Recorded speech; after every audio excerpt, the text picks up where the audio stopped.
It's your boy Dream Big with Urban Now. This is episode three of our series. We out here with your boy. You know it's Marlo B, your boy from NC. And we do have a special guest. Chris, go ahead and introduce your special guest. We got a special guest, Shauna Time. She Shauna came Time out to join Urban Now. Thank you. It's good to meet everyone. Shauna Time. Thanks for having me. Of course, a topic that's kind of been growing and getting buzz on the internet. Pound Black Girl Magic. So today we got Shauna on the show. She's going to explain what Black Girl Magic means to her. Yeah, so Shauna, what's going on? How are you today? I'm doing great. Thanks for having me. Black Girl Magic means to me just, being black, knowing you're black, being powerful, keeping that positive spirit, that positive mind, not letting anyone take that away from you, and just kind of, living your life. Do you feel like being African American, just being in you're a professional woman in the workforce, do you feel like it's a little bit harder to reach certain points in your career? Yeah, and as you know, like you always hear about, it's all about who you know, So it's like, being that it's all about who you know, being black doesn't really make it easier. So I just try to always shine, do my best. But yeah, it's definitely harder being an African American woman in the work field, and actually going up that ladder. And I feel like, African Americans in general have to go that extra mile in any profession, from, trying to get out of that role to the next role. We have to be that much better than everybody else. And I know that for black women. Yeah, I think, just being a black woman, I think it's all about having that confidence, always being positive, staying positive spirited, high spirited. Just aiming to be high, doing the best you can, and just kind of, keeping all that negativity just away. Because as a black female, a lot of it comes by. So it's just like we get pushed down, but it's just all about knowing who you are, having that confidence, and then just staying high. Exactly. Is it, when you're at your job, do you feel like maybe I have the clean cut hair? I know you got like the kind of natural feel, and David also has that. Yes, I'm a lockhead.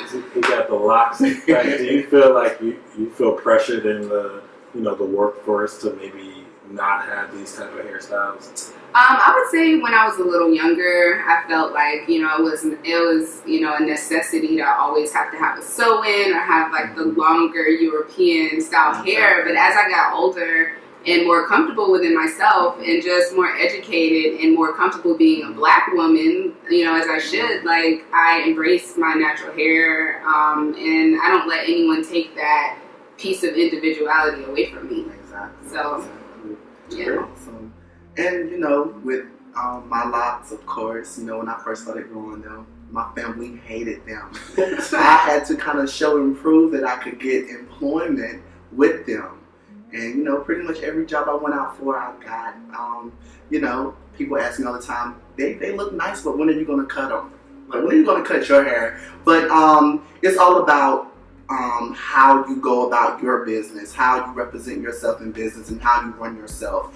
Hair comes 6, 7, 8. I'm getting the job done in the name of the company, and they can't ask for anything more when you represent yourself like that. So your hair shouldn't be, a deterrent from anybody out there. How you feel about black people and black women owning their own business, and how important that is for us to go out there and start owning our own things and not always looking to be, to have a boss and us being our own bosses. Yeah, that's very important. And I think as a people in general, and I'm gonna, kind of side away from just African Americans for a second, because I think a lot of people are really not knowledgeable as far as how far you can go, what you can have, what you can own, houses that you can buy, businesses that you can get loans for. I feel like many people are just haven't done the research to actually look into how do I go about having this for my own. So it's always, of course, easier to follow than it is to lead. So I believe, like, you know, circling back, as an African American woman, I do my research. I know that everything out here is attainable. So, you know, all it is just knowing, learning, researching, figuring out what you got to do to get there. And definitely owning your own business is definitely something everyone should shoot for. Work for yourself, have your own damn hours. Yes. No shifts, no shifts. Yes, I No mean, shifts. yeah, I mean, I really feel like, you know, you just gotta put yourself out there and have that drive to go out and do it, get it, learn, and it can be yours. I mean, it's simple as that. And I know that, you know, any school that you went to, I know they didn't teach you that drive and that courage and those, you know, just that fearlessness. Where does that come from?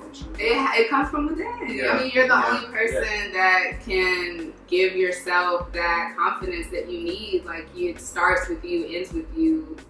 So that's just something that you have to want it. You know, anything that you want, you can get. So that's how I feel about that. Something that holds us back is we don't have as much role model. We don't really have any role models in our community to really look up to. Some of us may not, you know, have great role models in their parents. So then they go look at TV, and these role models is the people they see on reality TV, and they're watching music videos, these video vixens, you know, being half naked. You have Instagram, social media. Reality TV is huge. You know? So that's true. Who do you think? Who do you think is a perfect role model for the youth? Just growing up, or who were one of your role models growing up that you was inspired to be like?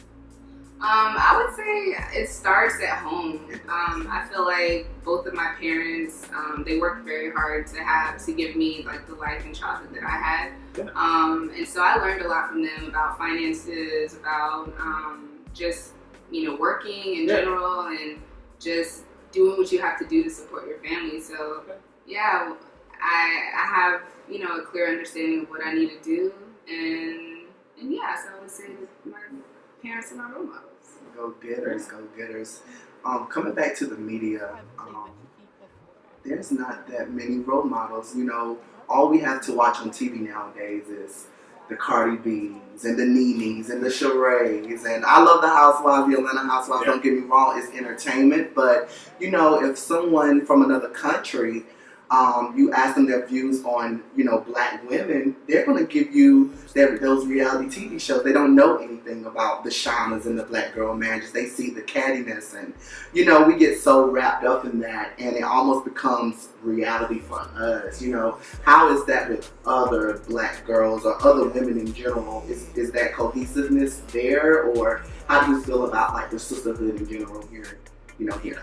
I feel like one, that a lot of people are really driven, or just driven off drama. Like, that's what I see a lot when I turn on the TV, when I watch Real Housewives of Atlanta or any show out there where it's just tons, you know, a lot of women, groups of women, friends. It's just like a lot of drama. So, Does that play out like with other females that you find, like, you know, maybe in the professional setting or something like that, or maybe just, you know, having female friends? How is that, you know, bond between females, or do you have your own clique? How do you choose who to be around as far as other females? I would say that I keep my circle pretty small. A lot of my friends that I consider my best friends and close friends I've known for years and years.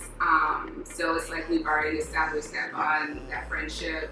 We know each other. I'm talking about decades, you know, a couple of decades. But yeah, I mean, yeah. How do you feel about profiling in the workforce? So profiling in the workforce, I feel like there's really no way around that, because everyone is opinionated and everyone's going to have their own opinions. But as far as, you know, what I can do is just stay true to myself and be an individual and, you know, be on the course for God's plan as He has me to go. On a young female, maybe in high school, middle school, that may be looking at this podcast, what would you say to Shauna Tom at 15? That's a good question. Good question. You know, I would just, you know, let them know that it's about being yourself, being comfortable with who you are. Don't let anyone deter you from that. Don't let anyone steal your shine away. You're beautiful. I feel like every young girl needs to know that they're beautiful. And that starts at home as well. But yeah, I mean, just to stay clear-minded, to stay in the books, learn as much as you can, do a lot of reading, you know, be knowledgeable. Yeah, I would. Thank you, Shauna, for coming out. Thanks, we really appreciate it. Thank you. Send your prayers out to Chris. We're praying for you. You're going to get better. Get better soon. He'll be back next week, hopefully episode 4 with the Urban Now. Make sure y'all go and subscribe, like, share, leave your Everybody. comments, leave some comments, tell us some topics you want us to talk about. We're out.